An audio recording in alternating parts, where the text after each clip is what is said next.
Hello and welcome to the Cardinal, News of Virginia, a podcast from Cardinal News. We're a nonprofit news outlet covering Southwest and Southside Virginia, paywall free at cardinalnews.org. And the Cardinal podcast is sponsored by 5 Points Creative, a full-service, award-winning marketing firm serving clients all over the U.S. from their headquarters in Roanoke, Virginia. Fairfax County and Virginia Beach are losing population, and for the first time in 3 decades, Danville is gaining. How do we know? Why does it matter?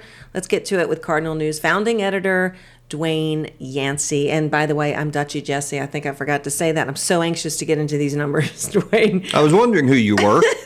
We're referencing the latest report from the Weldon Cooper Center for Public Service at the University of Virginia that was released in January of this year. And you wrote at the time that many of the stats coming out of that report are trends we've been following for a while, but the report sort of solidifies or confirms that. So start overall, the big takeaway with Virginia's overall population. Where are we? Virginia continues to gain population, but at a much slower rate than it has been. The real story is sort of what's happening beneath the surface as we see different trends in different parts of the state, some up, some down. Okay. So then let's go down to the headline from that first report I think that we went with was Fairfax County, Northern Virginia. What's happening? It's losing population. To put this in context, now, for all of my life, Northern Virginia has been the population driver in the state. Right. So the idea that it is now losing population is still hard for me to wrap my head around. Mm-hmm. To put this in context, when we talk about Northern Virginia, we mean more than Fairfax County, but Fairfax County is the 800-pound gorilla. Mm-hmm. The last time Fairfax County lost population in a census was 1830, when it measured the 1820s. Now, we're not at a census yet. We will become 2030. But all through this decade, and even in the last few years of the previous one, in the yearly estimates, Fairfax County has been losing population. So if that continues, we're in a position where Fairfax County will be doing something it hasn't done since 1830, the 1820s. Yeah. Let me ask you real quick, because we know about the census every 10 years. How often does Weldon Cooper do this? They put out estimates every year. Okay. And let me just say a word about estimates, because this is not a case of someone just sort of looking out the window and guessing what it is. These are based on government statistics that come into them, on housing trends. They get data on from the vital statistics people, on births, on deaths, on housing starts. All sorts of statistics go into this. Mm-hmm. So their, quote, estimates actually turn out to be very close to the actual head count come the census. In fact, you might argue that they are more accurate than going around counting, 1, 2, 3, mm-hmm. because some people might get missed, but it's harder to miss a birth certificate or a death certificate or a housing development mm-hmm. somewhere, and occupancy permits and all that sort of thing. Yeah. So Northern Virginia is losing, specifically Fairfax. Do we know why? We do and we don't. Mm-hmm. We do in the sense that it's losing population because more people are moving out than moving in. Population changes either only 2 ways, right. Either births versus deaths, or people moving in versus people moving out. Fairfax, the rest of Northern Virginia, still has more people being born than people dying. So it's that's called natural change. Right. It's on the plus side there. The other column is migration, out-migration versus in-migration. More people are moving out than are moving in. So, and that figure overwhelms the surplus in births over deaths. So that is why it's losing population. Well, then that raises another question. Well, why are more people moving out than moving in?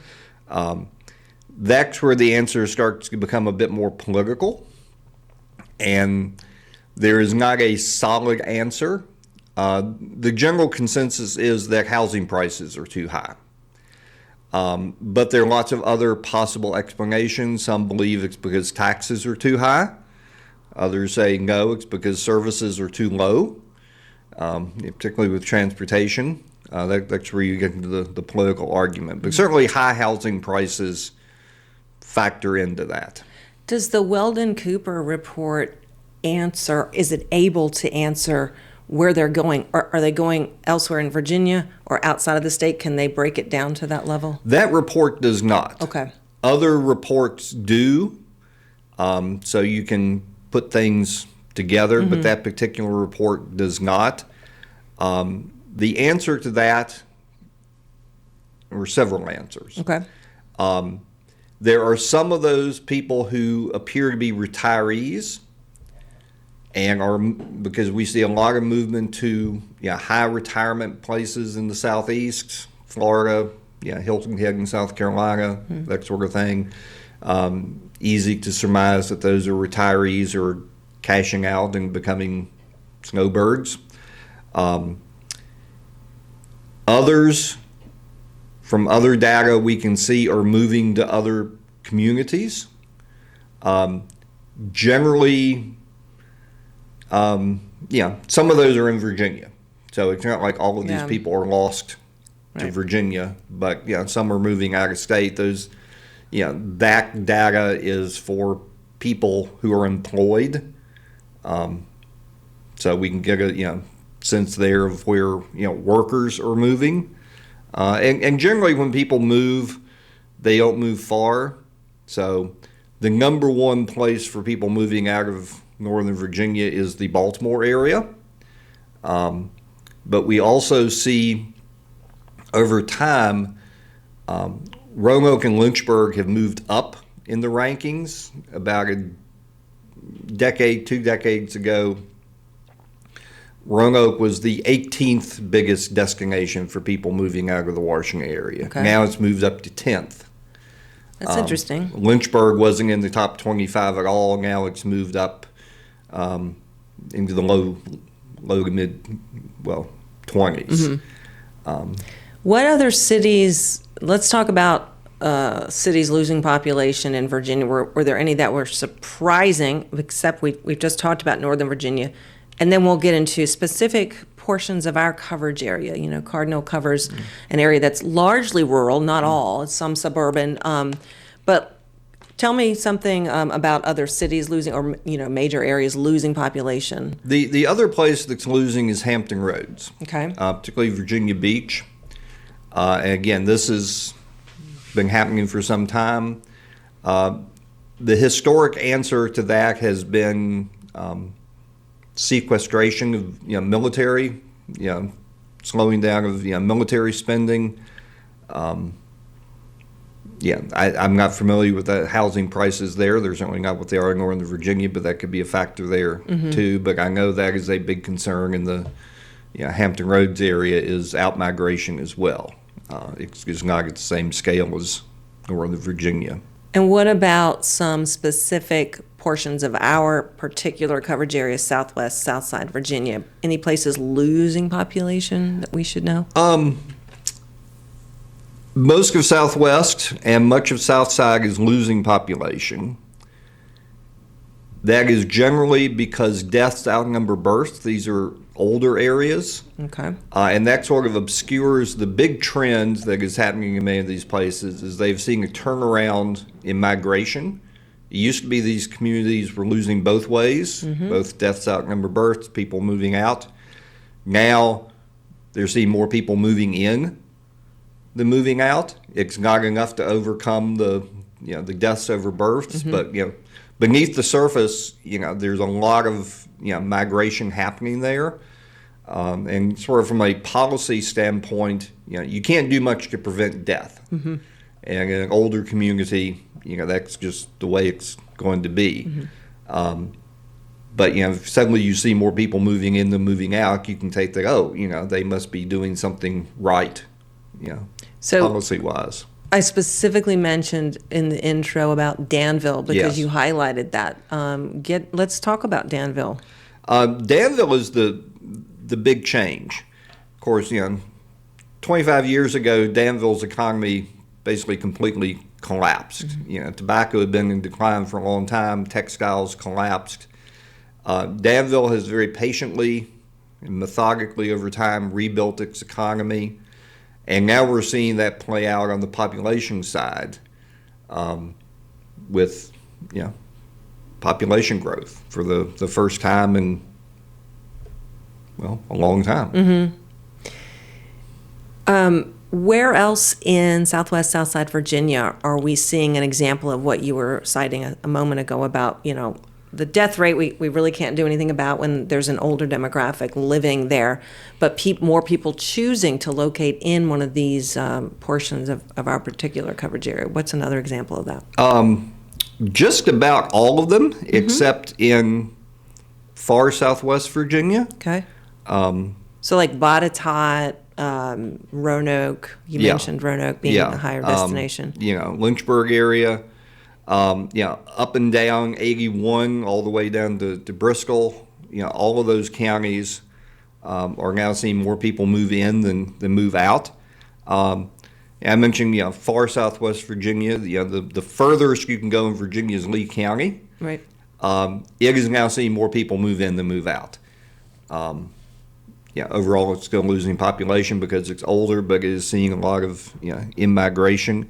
So they're really just, I won't say a handful of counties because it's a few more than that, but there aren't that many counties that are losing population both ways. Who cares about, besides reporters who write columns and wrote articles, cares about this report that comes out every year? And of course, we'll be looking at the census in a few years. But let's talk about what this report says, means, the impact, either potential ramifications or existing that we're already seeing. Yeah. Here's why all this matters. It matters economically. People moving in are spending money. Right. Counties that lose population are rarely gaining economically. So, this has a big economic impact that ultimately may play out into politics. But, the main answer is economic. If you see more people moving in than moving out, that's, depending on who they are, age-wise, that's a bigger workforce.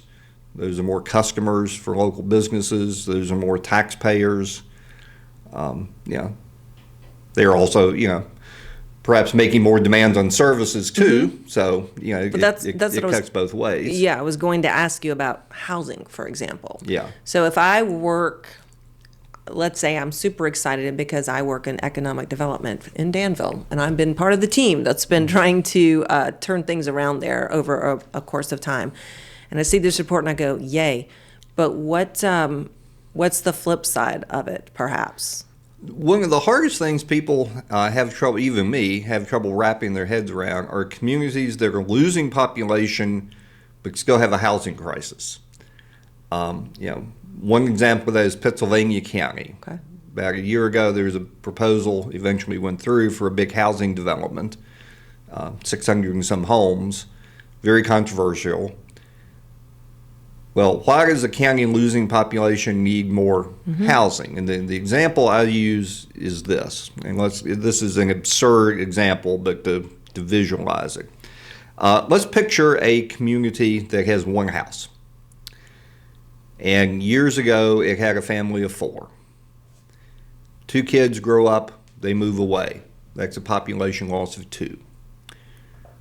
One of the adults passes on. More population loss.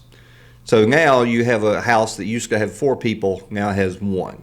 So the population is down by 75%. But someone wants to move into that community, there is no house for them. And if that older person in the house might need some services, nursing care or medical care or anything like that, well, where is that workforce going to live? So you see that play out lots of places where you may have a community losing population, but there still aren't enough houses. So that is why you see see that happening. Yeah. We hear from readers and from people who support us because they appreciate our work as a nonprofit. And I hear frequently about people's interest in demographics. In fact, we have a whole page on our website as a project under our projects tab, Virginia Demographics. They love it. What do you hear from people? Is it just the interest in seeing the trends or what? It blows my mind because the first time we wrote about, or that I wrote about demographics, was very early in our history, and we get all kinds of data. We know what stories are being read, and I was not expecting that column to be very well read. It was sort of a nerdy column about numbers, and it blew up. And we got responses from all over the state, and that was the first time it really hit me that we were developing a statewide audience. For some reason, people are fascinated by this because, it shows how communities are changing. Right. Again, I liken it to, a body of water. On the surface, the water may be still, but beneath the water, there are all sorts of currents moving back and forth. You were asking earlier, how this matters. For places, there aren't many places, but for places that are seeing more births than deaths, at some point that may translate into a need for more schools or more classrooms. So that is why Northern Virginia, yes, you're seeing population decline, but they're still having to build schools. Right. Because, births outnumber deaths. And, again, that at some point that becomes a political challenge. If your tax base is declining, yet you still need, you have this demand for, for more schools. You also write the political column every week. You do a lot of opinion pieces and such, but West of the Capitol comes out on Fridays year round. And I wonder, you alluded to political ramifications. Give me an example of something that you saw from this latest Weldon Cooper report that you're like, if they're smart, they'll pay attention to this, whether it's our federal representation or Virginia, all of the above. I will answer that this way.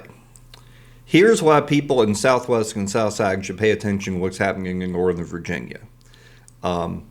Politically, they are two very different parts of the state, and it's very easy for people in rural parts of the state to, make fun of the politics in Northern Virginia and that sort of thing. The reality is, though, our school systems and many other things in rural Virginia are subsidized by Northern Virginia. My go-to example is Scott County. In Southwest Virginia and the Tennessee line, 65% of the school funding comes from the state. Well, where does the state get its money? Well, the biggest source of state revenue is the income tax, and the biggest source of the income tax is from Northern Virginia. So indirectly, Northern Virginia subsidizes our schools and roads and everything else. Northern Virginia doesn't like this. They see their relationship to Richmond as a money-losing proposition, that they send more money to Richmond than they get back. We like that sort of thing. But anything that affects the Northern Virginia economy ultimately affects us. So, if a population decline in Northern Virginia results in a slower economic growth in Northern Virginia, that can reduce state revenues. That might translate into why your local board of supervisors is either, cutting expenses or raising taxes. As a reporter, and I know you like to get into these things, the numbers and the demographics, when you saw that report, the cool thing is, just insider baseball here, you can get a lot of content out of that and have future columns and look at it as time goes on. Is there something else you're going to be writing about later this year or looking for based on something you read in this report? There are lots of things that come out of this. Yeah. And that, I go to from time to time. The column I'm about to mention may have already run by the time this podcast appears. Well, one of the things I've looked at is which counties have the highest percentage of newcomers in their population, as we're talking about, these population shifts. The example I use is Mecklenburg County, which on the surface, again, using that water analogy, it looks like nothing is happening there. Very, very little population change. Beneath the surface, huge net immigration there, offset by large number of deaths. I don't recall the figure offhand though, but the result is a big percentage of Mecklenburg's population is relatively new.